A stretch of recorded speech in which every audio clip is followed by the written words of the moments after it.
You get first. No, hang on. Kangaroo Ground Tanker 1 crew.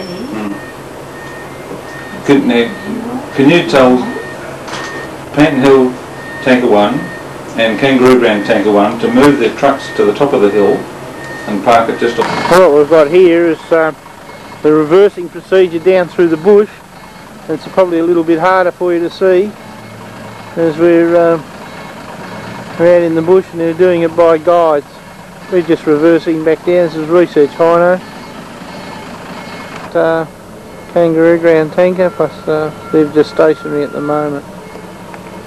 See that the track goes around the corner.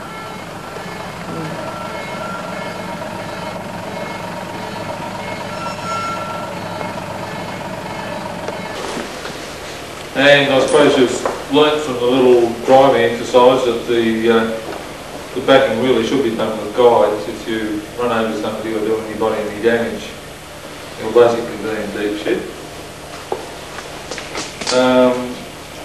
The radio work actually tonight was pretty good. I was quite surprised at how good it was, so well done. Just the truck placing again for drafting out of tanks. Very important to put your truck in the right spot, and a couple of minutes is thinking that first before you actually stop. A couple of times people have to change their mind and start again. Yeah. On the truck movement, again, that's reversing without a guide in the dark. The people running around is really murder. It's deadly. So it's no one to blame if something goes wrong except the driver. A rule in this brigade that you might want to consider, and that's that nobody gets off a truck until either the driver or the officer in charge of the truck says so.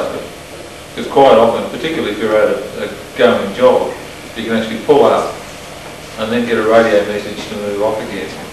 And you can actually move off without warning, and you could actually leave somebody in a very dangerous situation.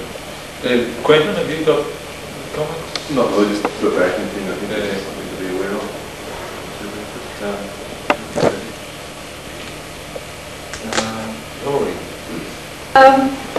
I'd like you all to get a copy of the training notes I didn't show. Some of you didn't come through, but I've got copies, and as Jeffrey says, they're on computer, so you could actually change the wording to relate to your own brigade area.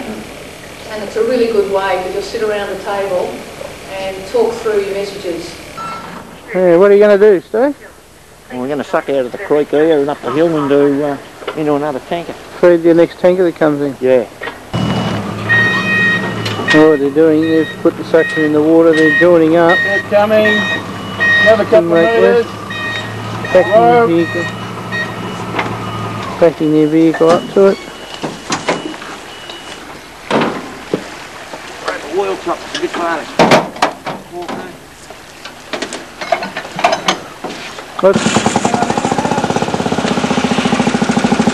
He'll come up now and he's priming the pump. The primer. We'll get a lift out of the river.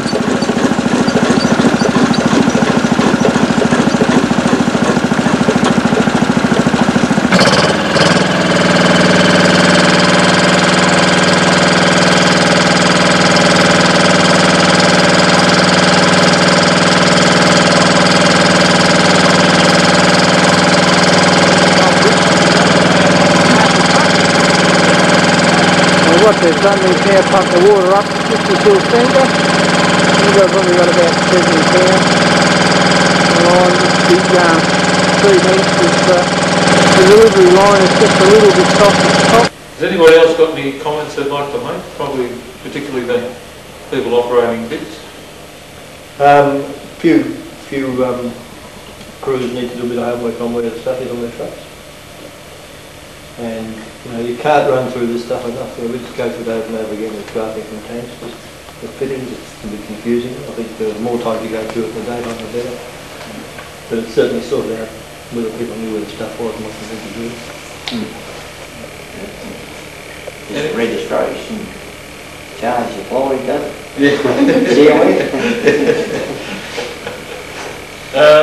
Does anybody else like to make any comments about the officers on the trucks? No, I'd just like to say that everything seemed to go pretty well. You must have put a lot of time into the planning thereof, and I'd like to give you a round of applause and ask everybody to give you a round of applause.